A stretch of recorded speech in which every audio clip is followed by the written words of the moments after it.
네, 안녕하십니까.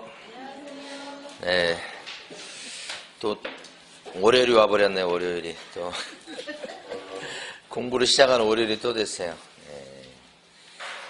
이제 서서히 지겨워지기 시작하는. 그래서 이 지겨움을 이겨내고 시험장까지 갈 수 있게끔 정말 인내심이 필요합니다. 인내심이. 아침에 나올 때도 이제 다른 요일보다 월요일 아침에 나오기 좀 힘들잖아요. 아무래도 쉬시다 나오니까. 그래서 막 진짜 시작하는 게 쉽지 않은데 또 막상 나오면 또 하루 금방 갑니다. 순간순간 넘기셔야 돼. 자, 이번 주에 해야 할 부분이 이제 고용인. 고용인은 밑에 있는 그 종업원 얘기하는 거예요. 사장님 얘기하는 게 아니에요. 교재는 어디 보시냐면 169페이지부터 나와 있는 거예요. 기본서. 고용인이다 이렇게 하면 종업원 얘기합니다. 직원들. 직원을 이제 어떻게 쓰느냐에 따라서 사장님한테도 영향이 있단 말입니다. 169페이지. 일단 종업원의 종류가 두 종류입니다. 증을 갖고 있는 소공이 있고 자격증이 없는 보조원이 있는데 차이점을 갖다 기본적으로 좀 알아두셔야 되는데 어렵진 않아요. 소공은 증이 있기 때문에 중개 업무를 봐줄 수 있어서 계약서 써줄 수 있죠. 이렇게 계약서 써주거나 그랬을 때 도장을 찍을 의무가 있어요. 그래서 아예 찍을 도장을 등록하게 합니다. 반면에 보조원은 중요한 일을 못하죠. 날인할 의무가 있을 수가 없어요. 날인할 의무가 없으니까 도장을 찍을 의무도, 도장을 등록할 의무도 없다. 이렇게 된 거지. 너무 암기하는 게 아니고. 근데 이제 중요하게 좀 구별해 주실 것은 소공으로 취직할 때 받는 교육은 무슨 교육이죠, 여기? 실무교육. 창업할 때 받는 교육하고 똑같아요. 보조원 될 때 받는 교육은 무슨 교육이라고 그래요? 직무교육이다. 이 두 가지는 구별해 두셔야 됩니다. 자, 이건 아무것도 아니고 지금까지는. 자, 두 번째 내용은 우리 사장님 입장에서 보는 겁니다. 고용인 입장이 아니에요. 사장님 관점에서는 두 가지를 지키셔야 되겠다. 일단 첫 번째는 두 가지 측면. 필요하다면 얼마든지 쓸 수 있다. 이런 얘기죠.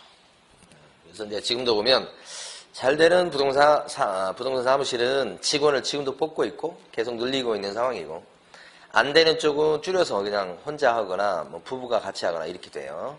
그러니까 필요하면 둘 수도 있고 안 둘 수도 있고 근데 대신 썼다면 책임질 각오하시라. 뭐 이게 두 가지예요. 그래서 위에 거 보면 사장님은 밑에 종업원을 쓸 때 결격자 아닌 사람을 써야 돼요. 그러니까 대표적으로 이제 뭐 미성년자 아니면 전과가 있는 사람 이런 사람을 쓰면 사장님은 법 위반이에요. 결격자 아닌 사람을 쓸 것 이렇게. 아무리 능력이 뛰어나는데 뭐 사기 전과가 있어서 좀 깜빵 갔다 온 지 얼마 안 됐습니다. 예를 들어서 결격자입니다. 지난주에 했던 거죠, 결격자. 여기에 해당하는 사람을 쓴다 이렇게 되면 법 위반이 돼서 사장님이 영업정지를 당할 수 있습니다. 그러니까 함부로 쓰면 안 되고. 두 번째는 시험에 얘가 잘 나옵니다.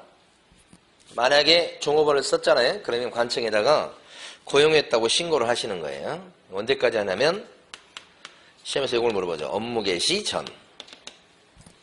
그 취직되는 사람이 일을 시작하기 전까지 고용신고를 관청에 하셔야 된다. 이거 안 하면 업무정지 사유예요.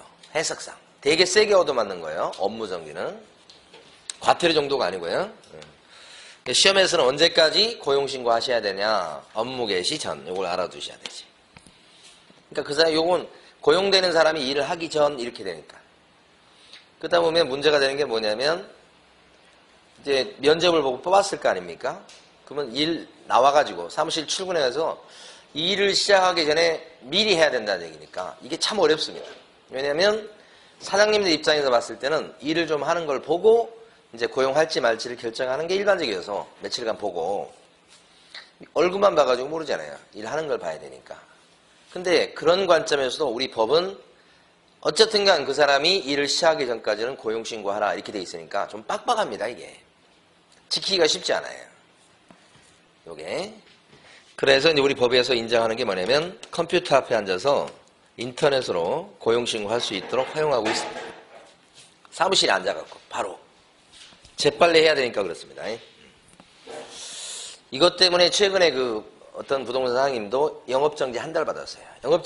영업정지 한 달은 되게 센 겁니다, 여러분. 한 달 동안 일 못하는 거니까요.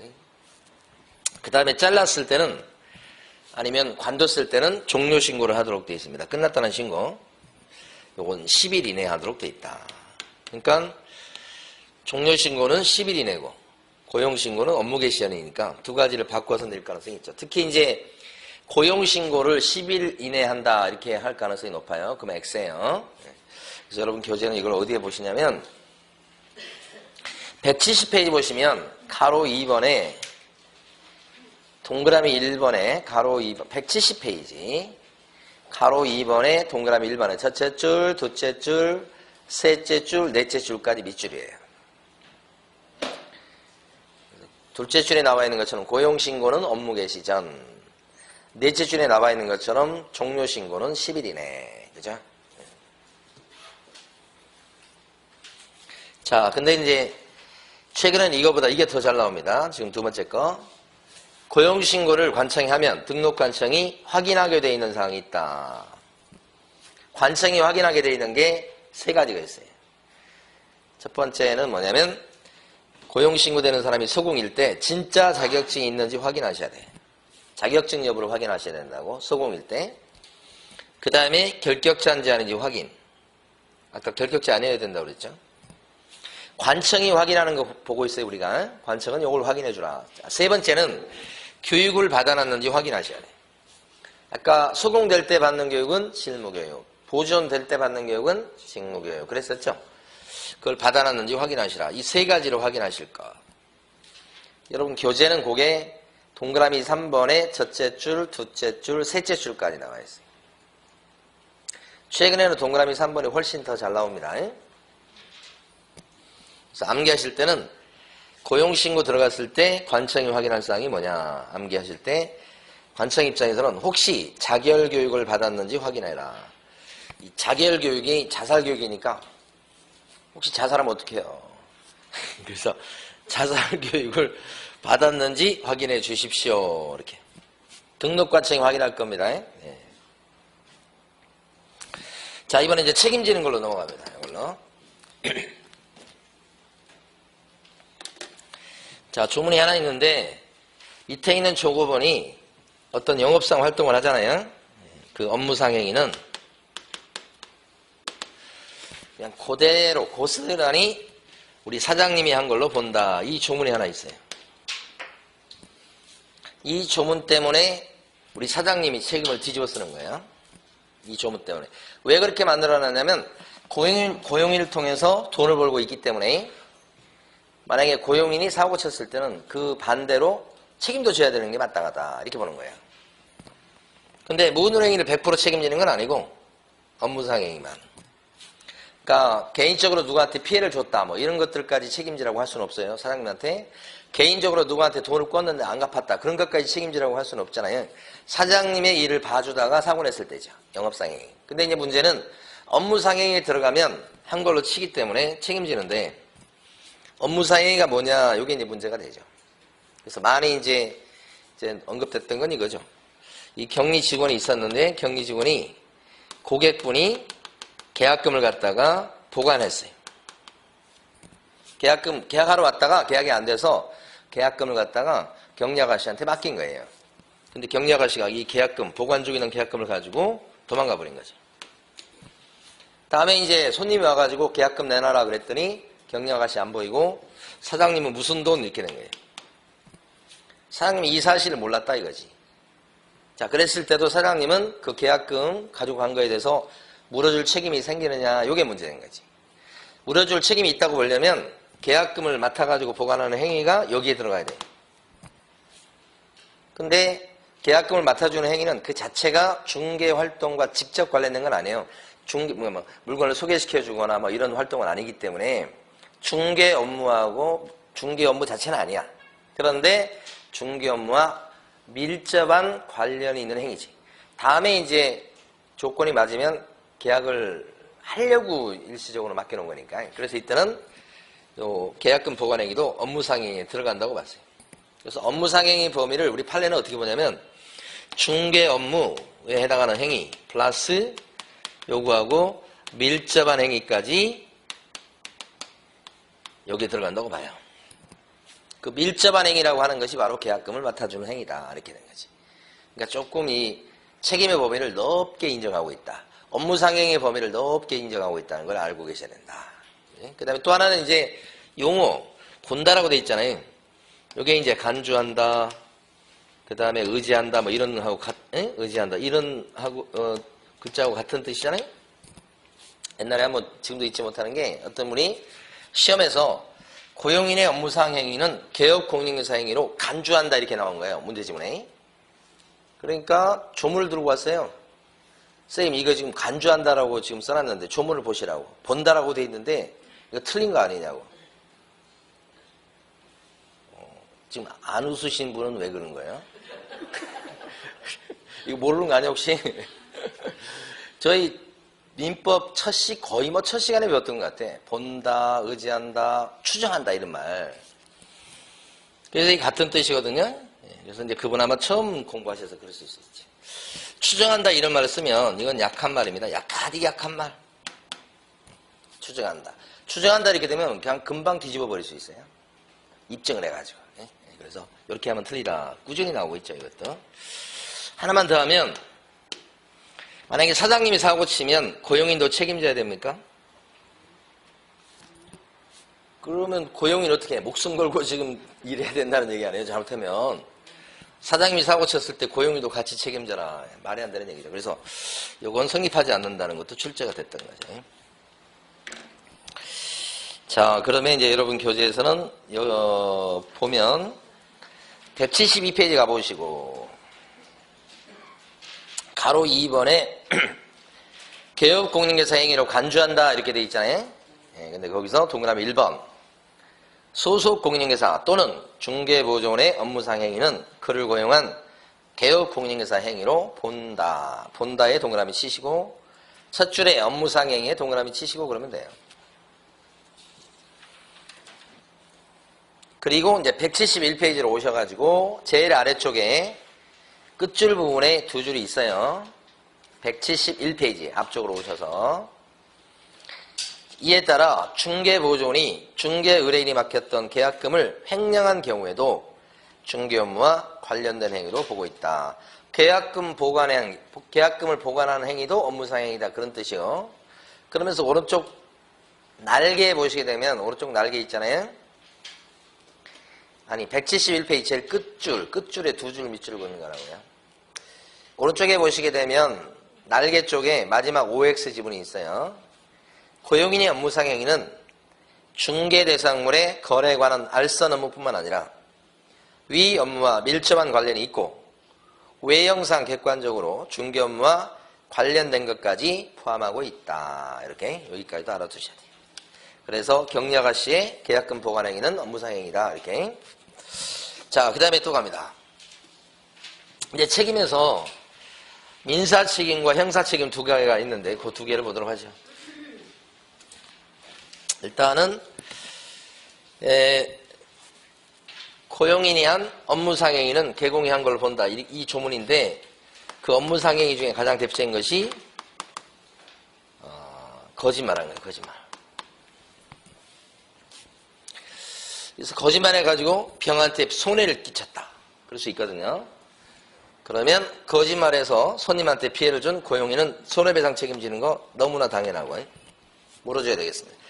그럴 때 갑이 거짓말하는 것은 사장님 을이 거짓말하는 걸로 보는 거예요. 그것 때문에 사장님도 책임지는 거죠. 그래서 여기가 책임이 생겨버리는 거예요. 아까 그 조문 때문에. 다만 이 조문이 이 사람이 한 거짓말은 이 사람이 한 걸로 본다고 해서 여기는 책임 안 지고 여기만 책임져. 그 뜻은 아니에요. 여기도 책임지는 거예요. 함께. 함께 물어주는 것을 연대 책임이라고 그렇게 불러요. 어려운 말로. 이렇게 되면 어떤 결과가 되냐면 피해자는 고용인한테 배상 청구 물론 할 수 있어요. 근데 여기 안 하고 사장님한테 배상 청구를 다 할 수도 있어요. 이렇게 청구할 수도 있고 이렇게 청구할 수도 있고. 그러면 사장님 을은 왜 나한테 다 달라고 하냐? 저희한테도 받아. 이런 식으로 항변을 못해요. 그리고 판사는 손해입은 게 3천만 원이라고 판단이 되면 3천만 원 다 물어주라고 판결이 나요. 이 사람한테. 너 절반만 물어줘. 이런 거 없어요. 일단 다 물어줘. 이렇게 된 거죠. 그게 바로 연대 책임이에요. 대신 물어준 을은 자기 혼자 원래 다 물어줄 게 아니기 때문에 나중에 종업원한테 구상권을 행사해서 내가 너 대신 물어준 건 내놔야지 이렇게 되는 거예요. 그래서 구상권을 행사할 수 있다 이런 거지. 딴 생각을 하시면 안 돼요. 딴 데 보고. 집중해도 지금 따라갈까 말까 그렇게 되는데. 예. 자, 그래서 구상권이라고 하는 것은 언제 나오느냐. 연대 책임의 끝에 나와요. 그러니까 대신 물어준 거예요, 일종의. 근데 이 사람을 보호해주기 위해서 일단 물어주게 봐요. 일단 물어주고 그 다음에 돈 받아내고 이렇게. 근데 구상권 행사할 법적 권한은 있지만 이 사람한테 돈을 다시 받아낼 가능성은 희박해요. 예? 이 사람 일단 만나기도 힘들어요. 만났다고 해도 아마 재산 없을 거예요. 그래서 사실은 이건 별 쓸데없는 거다. 거의 뒤집어 쓴다고 보시면 돼요. 그 다음에 이게 무서운 게 무과실책임이라고 그래가지고 여기 개혁공인중개사는 거짓말 안 했잖아요. 그래도 물어줘야 돼. 무서운 책임이에요. 무조건 책임이에요.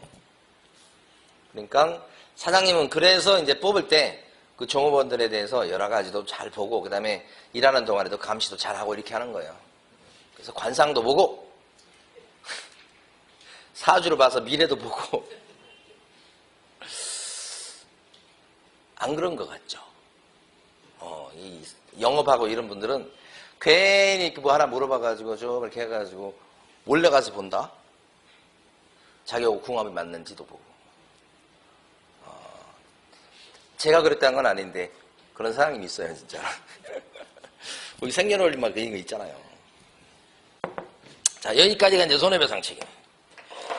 무과실 책임. 자, 여기까지 정리해보면 여러분 교재는 172페이지 제일 아래쪽에 가시면 판례라고 돼 있죠. 제일 아래쪽에 보조원이 고의 또는 과실로 거래 당사자에게 손해를 입힌 경우에 보조원이 그 보조원을 고용한 개혁공인중개사만이 손해배상 책임을 지도록 하고 중개보조원한테는 손해배상 책임을 지우지 않는다는 취지를 규정한 것은 아니다. 그러니까 이때 여기는 책임 안 져도 되고 여기만 책임져 그런 뜻이 아니에요. 이 조문 자체가 여기도 같이 책임져 이런 뜻이고. 이 판례 너무 중요하죠. 제일 끝에 거.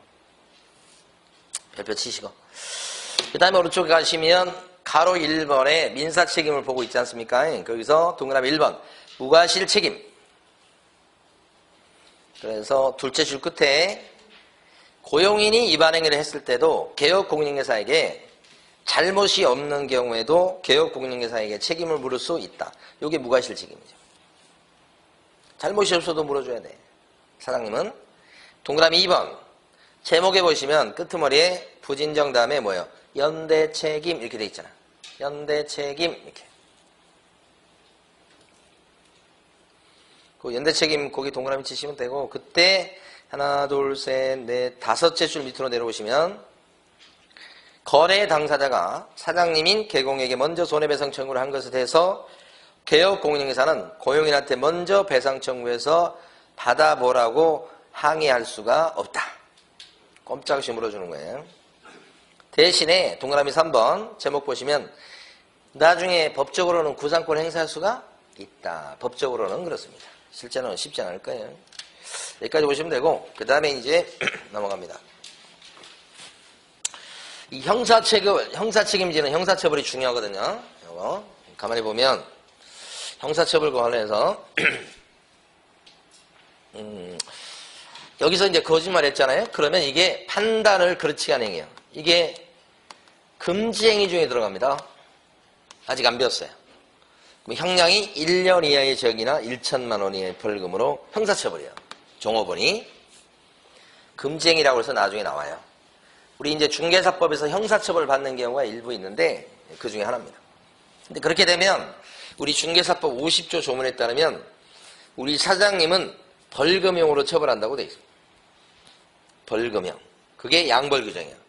양벌이라고 하는 것은 둘 다 벌 준다는 거예요. 종업원이 벌 받을 짓을 했을 때 사장님도 같이 벌 받는다. 종업원이 징역 벌금 받을 짓을 했을 때 사장님도 같이 벌 준다. 형사처벌한다 이런 뜻이에요. 만약에 종업원이 3년 이하의 징역이나 3천만 원 이하의 벌금 받을 짓을 했어. 예를 들어. 그러면 사장님도 여기서 징역 없고 벌금만 때린다는 거죠. 그래서 양벌 규정에 따라서 사장님이 얻어맞는 것은 징역 없고 벌금만 받아요.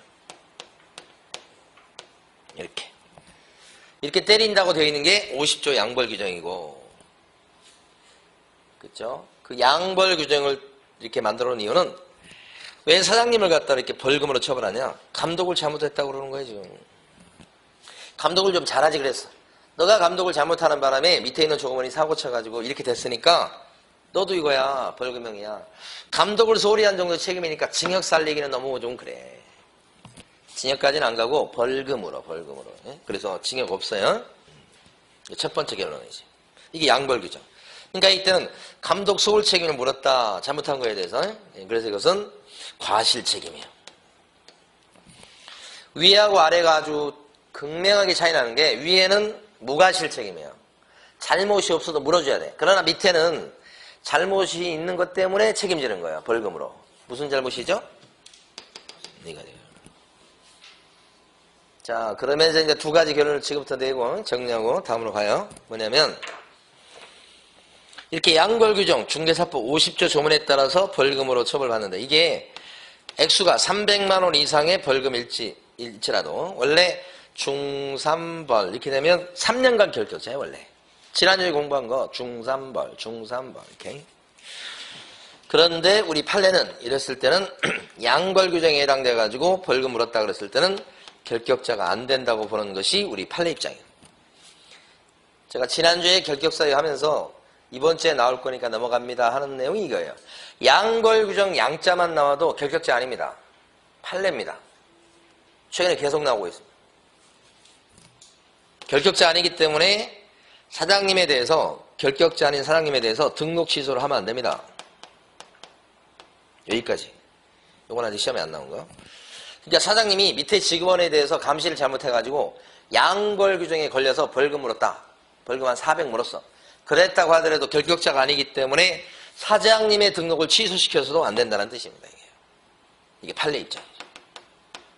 사실 위에는 좀 간단한 편인데 밑에가 좀 복잡해요. 밑에가 더 중요해요. 그러니까 여기까지 먼저 알아두시고, 그 다음에 혹시라도 이제 감독을 철저히 했어요. 감독 소홀 책임을 묻는 거라며요. 그런데 우리 사장님이 밑에 있는 직원에 대해서 정말 아주 그냥 밥도 안 먹고 감독을 했어. 혹시 사고 칠까봐.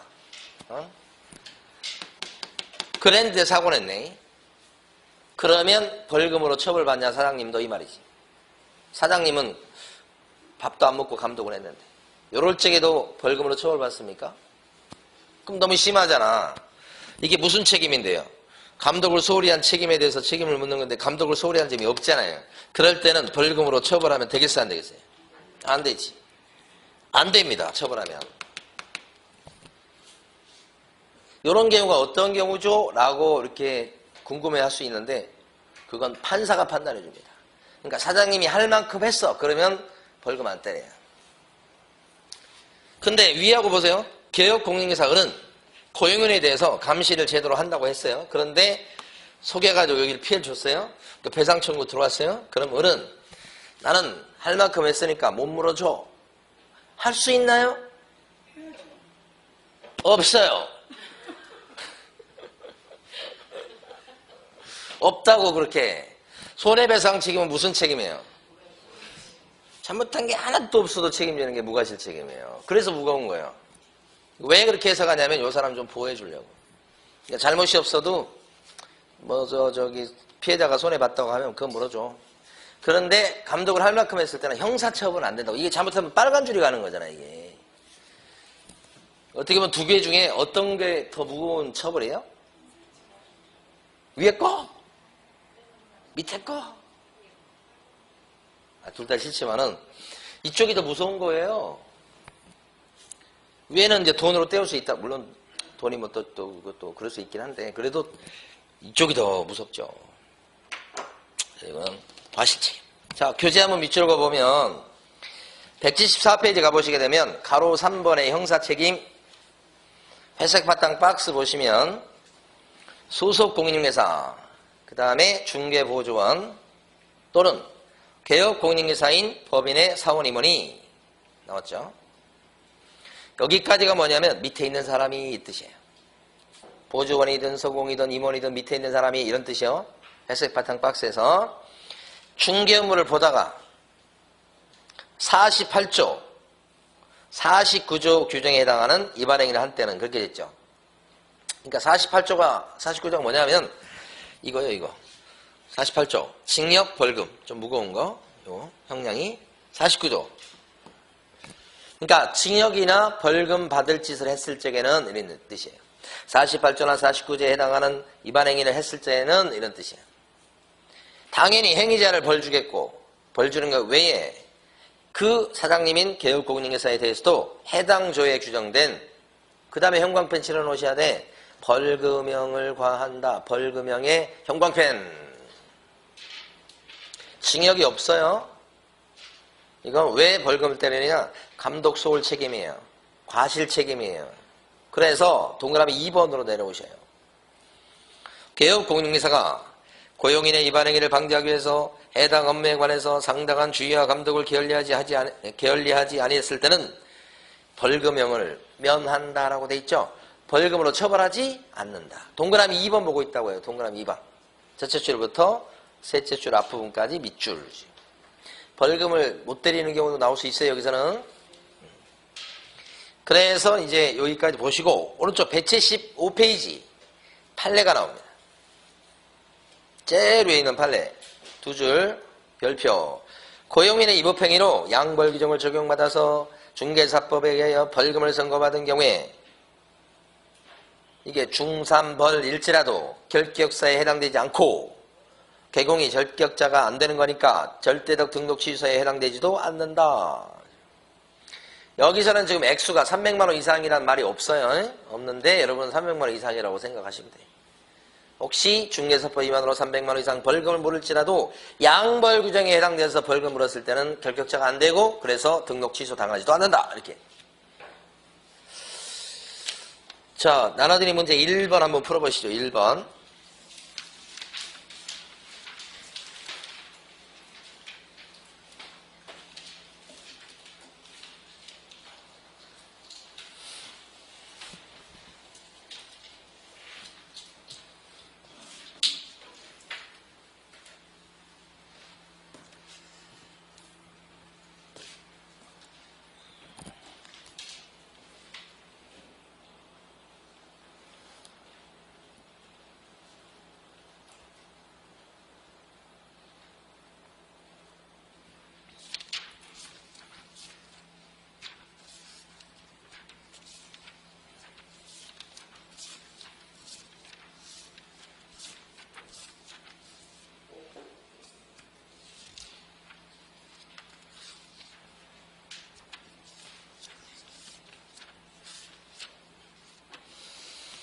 자, 여기서 병은 누구냐? 병은 보조원이죠, 보조원. 외국인이 보조원 될 수 있나요? 얼마든지. 네 번. 의뢰에 대한 고용신고를 받은 등록관청은 의뢰 직무교육 수료 여부를 확인해야 되겠다. 어때요? 을은 소공이 되니까 실무교육을 받아야 되겠죠. X네 이거. 디귿번. 갑은 의뢰 업무 개시 후 10일 내에 등록관청에 고용신고 하셔야 되겠다. 고용신고는 언제? 업무 개시 전. 니은하고 디귿번이 틀렸으니까 답이 1번이겠죠. 여러분 갖고 계신 기본서에 175페이지 가면 2번 문제가 있어요. 2번 문제. 풀어보시고. 예제 2번 아래쪽 거.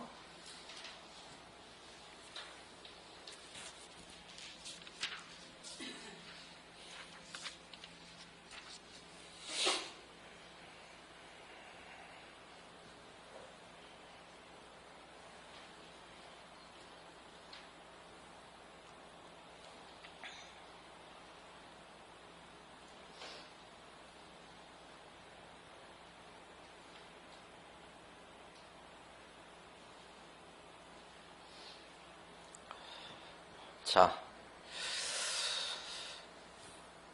1번은 종료신고니까 며칠 내에 하죠? 10일이네. 종료신고는 10일이네. 제 이름이 고종원 아닙니까? 원 10원. 종료신고 10원. 그냥 생각해 봤다고요. 종원 이렇게 해서. 자, 2번 지문은 자격증을 발급한 시도의사에게 자격 확인을 요청해야 되겠다. 그래서 확인해라. 맞죠? 3번 행위로 본다. 맞아요. 4번 보조원은 고용했을 때 등록관청에 신고한 후 고용신고해야죠. 업무개시 시전까지 직무교육을 받도록 해야 된다. 이 직무교육은 보조원 될 때 받는 교육이죠. 언제 받아야 돼요? 고용신고 들어가기 전에 받아야 돼요. 그래서 이제 관청이 확인해 봐야 된다. 이거 사람 직무교육 받았나? 이렇게 확인해야 되죠. 고용신고 받아줄 때 그거 확인하게 돼 있잖아요. 교육 수료 여부를. 4번 틀린 거예요. 5번. 요거 꼭 알아두세요. 우리 지난주에 협회 통보사항에 대해서 우리 지난주에 2개 배웠어요. 그 전주에는 하나 배웠고. 그러니까 첫 주에, 그 전주에 배웠던 건 뭐냐면 등록증을 교부했을 때. 그 다음에 지난주에 공부했던 것은 분사무소 설치 신고 받았을 때. 그 다음에 사무소 이전 신고 받았을 적에. 지난주가 이렇게 2개고. 이번 주에 2개가 나오는데 그 중에 하나가 고용신고예요. 고용신고나 고용관계 종료신고를 등록관청이 받으면 협회에다가 어떻게 통보해주게 되어 있다. 언제까지 통보죠? 다음 달 10일까지. 기출문제에 벌써 동그라미 5번 나왔단 말입니다. 이게. 그러니까 알아두세요. 틀린 건 4번이죠? 자, 그 다음에 이제 도장 얘기를 해보도록 합니다.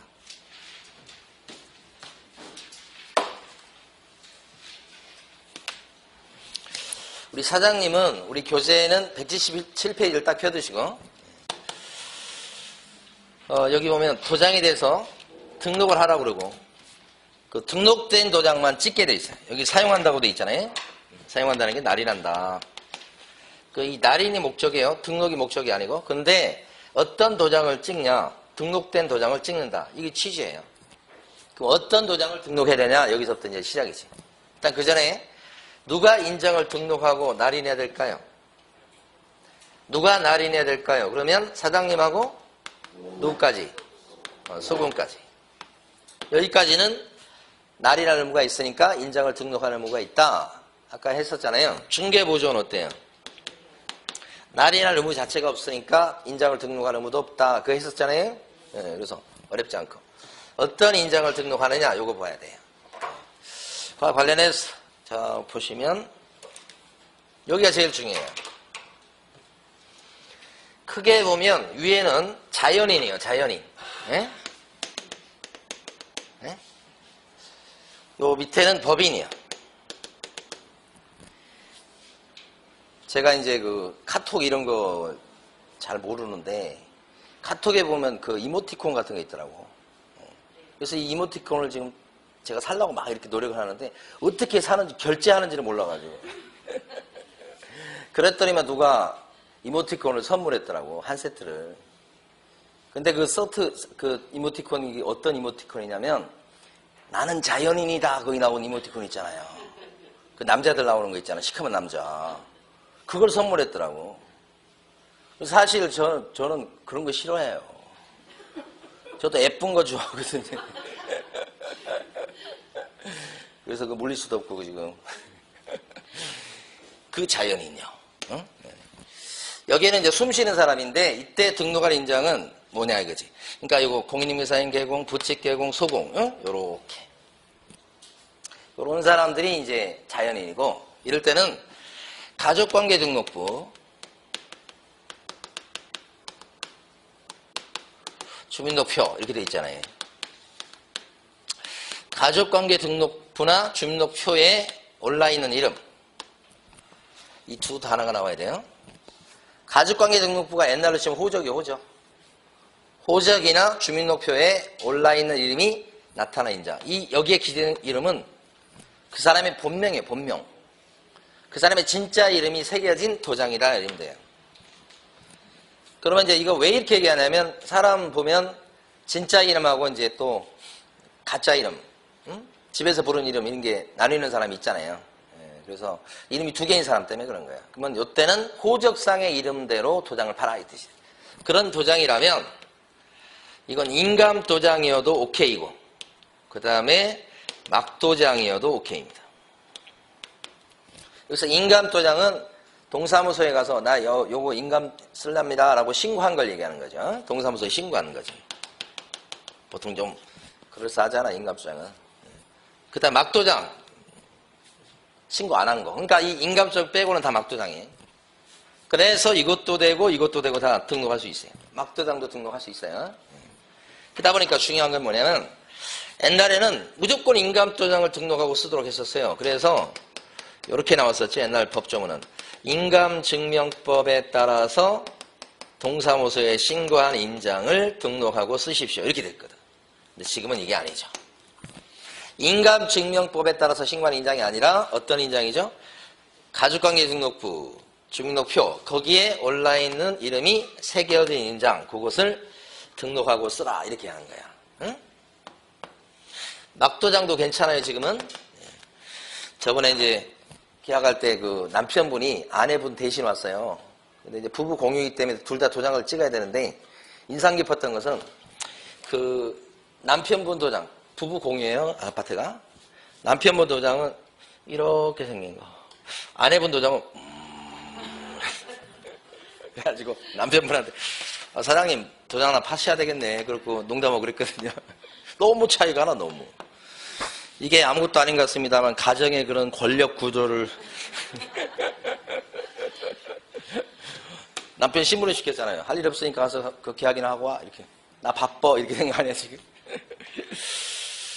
또 중요한 건 뭐냐면 중요한 것은 그 전세를 놓는데 완전 전세가 아니고요. 이제 반전세 형태거든요. 그 전세금이 누구 통장으로 들어가냐가 그 가족의 권력 구조를 의미하는 거예요. 사모님 통장으로 들어가. 그러니까 알겠다 이렇게 됐죠. 자, 그래서 인감도장 또는 막도장 아무거나 좋습니다. 이런 거. 요게 여러분 교재에는 178페이지 가시면 가로 3번에 동그라미 1번을 설명드린 거예요 지금. 가로 3번에 보면 막 기출문제 표시가 엄청 많이 돼 있죠. 주로 이거 나와요. 동그라미 1번이 자연인이고 셋째 줄에 보시면 가족관계등록부 그죠? 그 다음에 셋째 줄 끝에 주민등록표 이렇게. 그러면서 크기가 보면 다섯째 줄에 7mm 이상 30mm 이내라고 되어 있죠. 그러니까 요 크기 알아두셔야 돼요. 가로 세로 각각 7mm 이상 30mm 이내 이렇게. 그러면 크기를 2번 정도 물어봤는데 여러분 틀릴 수가 없어요. 왜냐? 제 생일이 7월 30일이에요. 아니 저는 여러분 시험 합격하시라고. 그래서 제 생일을 기억해 주시라는 게. 7월 30일. 그 다음에 동그라미 2번에 가면 이번에는 뭐냐면 법인입니다. 법인 같은 경우는 보면 칠판에 보시면 상업등기 규칙이라는 얘기가 나와요. 상업등기 규칙에 따라서 요 말이 와야 돼. 아까 자연인은 가족관계등록부 주민등록표 이 말 오고요. 인감증명법 아닙니다. 자, 법인은 상업등기 규칙에 따라서 신고한 법인의 인장이죠. 자, 여기서 법인의 인장은 법인의 인감도장을 의미합니다. 그러니까 자연인은 막도장도 되지만 법인은 무조건 인감도장이에요. 그래서 법인 같은 경우는 법인의 인감증명서를 떼서 갖다 내는 걸로 대신합니다. 어차피 인감도장이에요.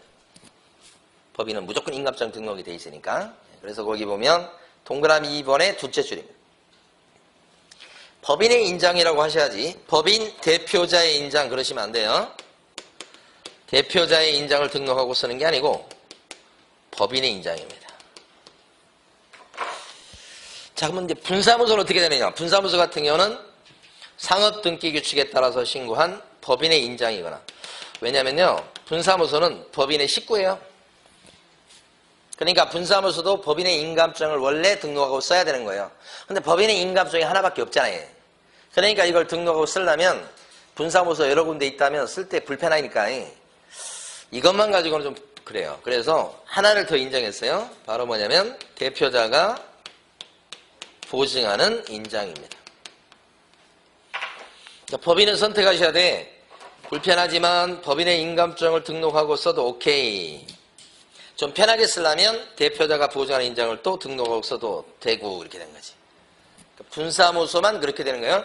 주된 사무소는 어때요? 주된 사무소. 무조건 법인의 인장만 등록하고 써야 됩니다. 딴 거 안 되고요.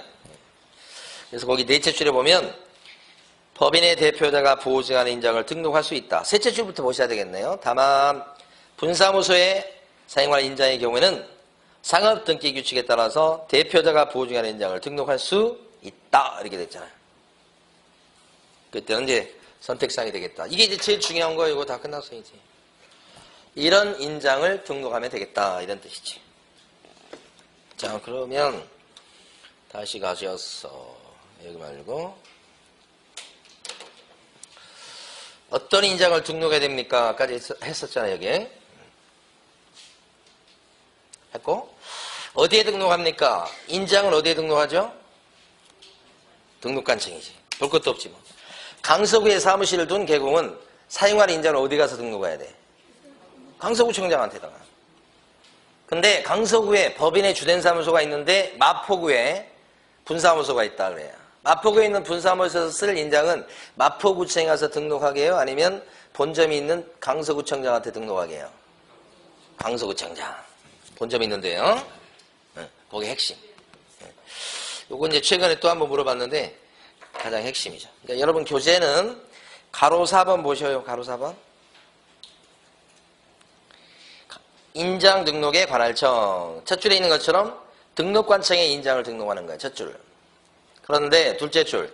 별표. 분사무소에서 사용한 인장은 어디 가서 등록해요? 주된 사무소 수행에 관할 등록관청에 등록. 여기가 핵심. 그 다음에 또 가봐요. 뭘 했고. 밑에 보시면 가로 5번에 인장 등록하는 방법이 있다고요. 그거 보시면 인장을 등록할 때요. 처음에 개업공인중개사 갑의 입장에서는 사무실 오픈할 때 개설 등록 신청서에다가 갑이 쓰겠다고 작심한 도장을 여기다 날인해서 제출하는 방법도 있어요.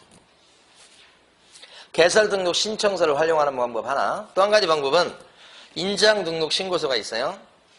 그 인장 등록 신고서에다가 갑이 쓸 인장을 저기다 찍어서 제출하는 방법이 있으니까 사무실 오픈할 때 신규 오픈하는 등록 신청서 낼 때 한꺼번에 해버릴 수 있고, 그 다음에 이거 안 하고 인장 등록 신고서 양식을 이용해서 할 수도 있고 그렇다네요. 요거 잠깐 확인하면 우리 교재는 181페이지 보세요.